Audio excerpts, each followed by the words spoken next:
Hi மக்களே, கத்தாரில் எங்களோட கார்டனில் ஒரு குட்டி ஹார்வெஸ்ட் பண்ண போகிறோம். என்னெல்லாம் இருக்குன்னு சொல்லிட்டு பார்க்கலாமா? வாங்க. இந்த செடியை நீங்கள் பார்த்துருக்கீங்களான்னு சொல்லிட்டு சொல்லுங்கள்.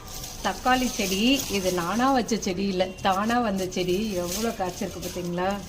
இங்கே இப்போ நம்ம பழம் எல்லாத்தையும் பறிச்சுக்கலாம். தக்காளி பழம் எல்லாத்தையும்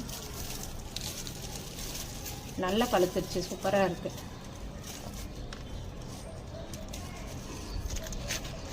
எவ்வளோ சூப்பராக இருக்குல்ல பார்த்தீங்களா? இந்த அளவுக்கு தக்காளி கிடச்சிருக்கு. இன்னும் அந்த சைடும் கொஞ்சம் இருக்குது, அது போயிட்டு பறிக்கணும். இதெல்லாம் வந்து அவரைக்காய். இன்னும் கொஞ்ச நாள் தான் வந்து அவரைக்காய்லாம் காய்க்கும். அதுக்கப்புறம்லாம் வந்து வெயில் வந்துருச்சுன்னா கொஞ்சம் காய்க்கிறது கஷ்டம். மேக்ஸிமம் இன்னும் ஒரு மாதம் காய்க்குன்னு வச்சுக்கோங்களேன், அவ்வளோதான். ஸோ இன்னும் நம்ம பறிச்சிக்கலாம். இதெல்லாம் வந்து நான் சீடு போட்டு வர வச்சது அவரைக்காய். செரி தக்காளி அடுத்து சூப்பராக காய்ச்சிருக்கு. இது வந்து எங்கள் பாப்பாவுக்கு ரொம்ப பிடிக்கும். நல்ல குட்டி குட்டியாக கியூட்டாக இருக்குல்ல. இதையும் நம்ம ஹார்வெஸ்டோடு சேர்த்துடலாம். இதுவும் நல்ல பெருசாக இருக்குது. முளக்கத்தா கீரையும் நிறையா இருக்குது. இதை அப்படியே நம்ம கட் பண்ணிக்கலாம்.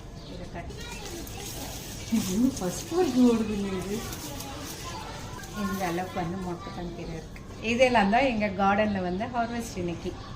பிடிச்சிருக்கா?